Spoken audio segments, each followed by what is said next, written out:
Hey guys, how you doing? This is Manga etc. and I'm here today to bring a review for One Piece manga chapter 1069. Now, to my displeasure, because as you know, if you watch my reviews, I was not big on the idea of Luffy versing Rob Lucci again. I just didn't want it. I didn't want it at all. I do think when you finally get it in the anime, it's going to look pop and it's going to look great, but I don't care how good it is.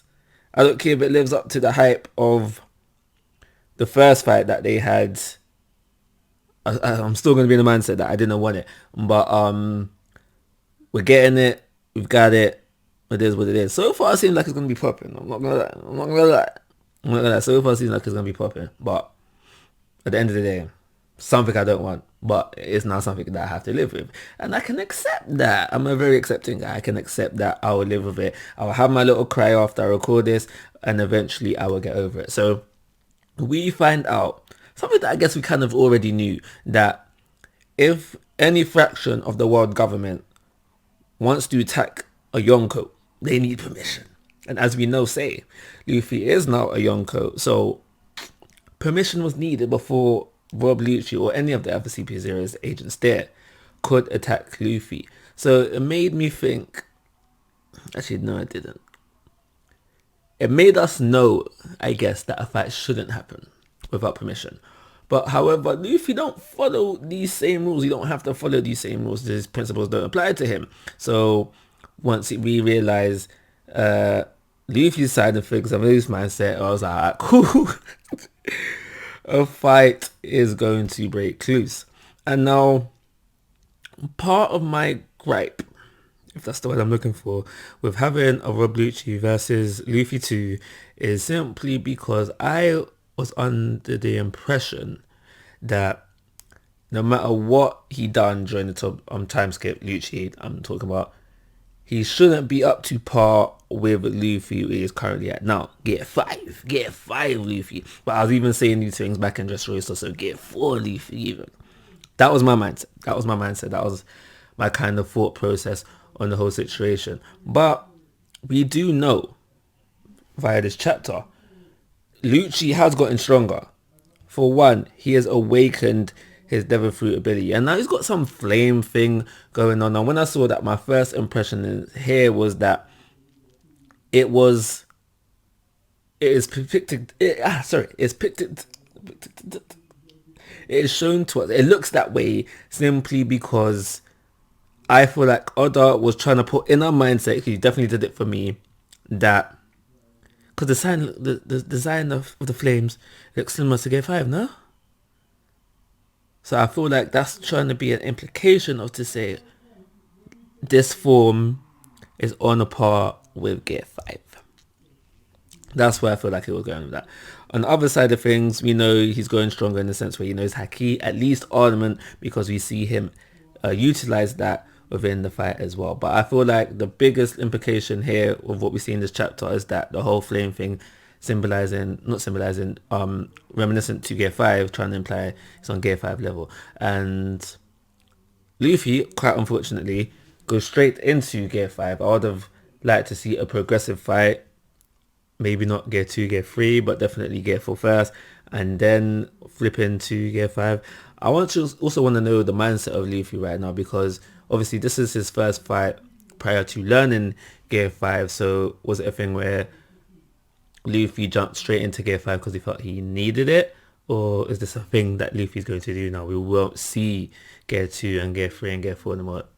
Really isn't a need for them because he can do all of that within Gear 5, but that is a question that surfaced during my read of the chapter.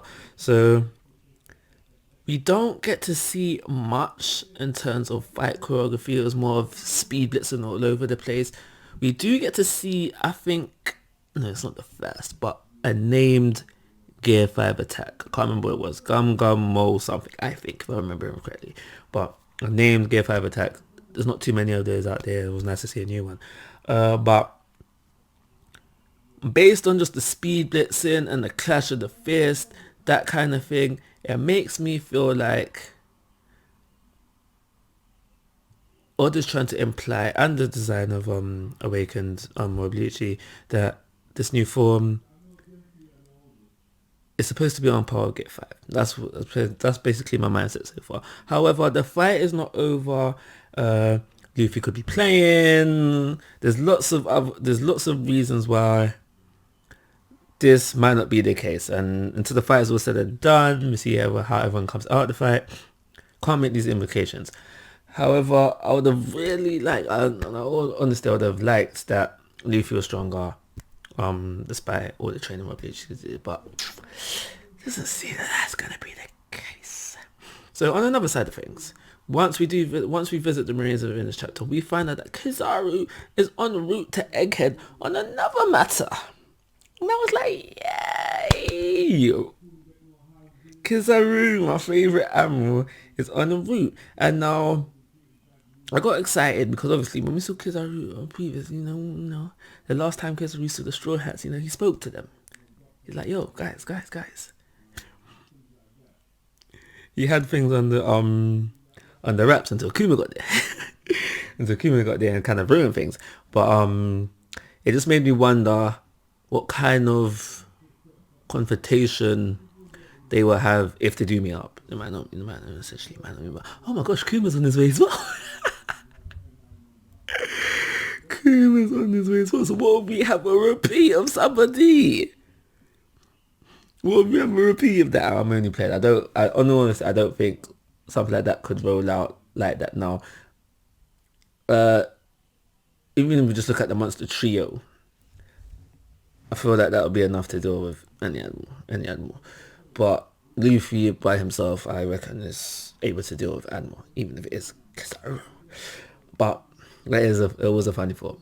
In my opinion, it was a funny thought. I don't know how you guys feel. So the next thing I want to talk about is how it's basically all coming out. Because obviously, we as the audience know about the Nika Nika no Mi, but they don't know. Luffy, Straw Hats, the world. Essentially the world. Except Vegapunk. Vegapunk knows obviously 5 others as well. You know what I'm talking about. The Straw Hats don't know the truth about the Nika Nika, but Vegapunk does. So by the end of the arc, that's all coming out. They'll all know. And does Luffy change his attack names after that? I don't know. But this chapter does answer a question that me and my bro were joking about in real life, and that is simply, we thought it would be funny if Luffy and the Straw Hats came into contact with the person with the true Gum Gum no Mi. We thought that would have been funny, but based on Vegapunk's words, there isn't a Gum Gum fruit, unfortunately. But that doesn't matter because we have movies, and therefore we can make a Gum Gum fruit canon for a movie. Right out there, if you need help with that, I am available. Just email me at manga@hotmail.com. We can talk money before we can talk script and ideas. Yes, okay, I'm with that. Anyway, so that's that. So I reckon that will come out within the next few chapters, whatever. Yeah. But we also find out that basically devil fruit abilities is just the wishes of things that people want to do in real life, and they've come to fruition, if you will. I do believe, because we'll be learning what they will be learning about the Nika Nika no Mi, we will possibly learn more about the fruit abilities as things roll on. I think the last thing that I want to talk about before I wrap things up are the Seraphim. So, and Sentamaru. So the first thing about Sentamaru is that how he at some point was saved by Vegapunk, but he is also a Marine. So yeah, and he's related to Kizaru. Ooh, and Kizaru is en route. Ooh, questions. But basically, what I'm getting at is that it seems like Sentam, that guy, Axe guy, has more of a loyalty towards Vegapunk than he does to his job as a Marine. That's what the impressions I'm getting on now. But to talk about the Seraphim, we learn something new about them. There's a pecking order to who can control them, and it makes sense. It makes sense. On honesty, it makes sense. With the 5 elders at the top, Vegapunk and his clones, in the middle, and then Santa Maria number 3, and there's no one else on there unless you have like a control box. And I found that kind of interesting. The first thought I did have was that because obviously it is Vegapunk creating these things, is there some sort of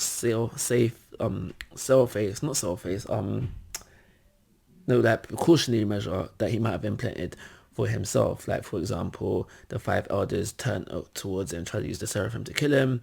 He can say, nope, boom. I reckon there is something like that in place. But yeah, we learned about the pecking order within this chapter. So as the chapter is ending off, we see Lucci give a deadly blow to Sentamaru, and now the way he's speaking is like, yeah, I killed him, but I don't think he's dead quite yet. But yeah, we're gonna have to see how that rolls off in the next chapter, maybe chapters to come. We'll see how that rolls off.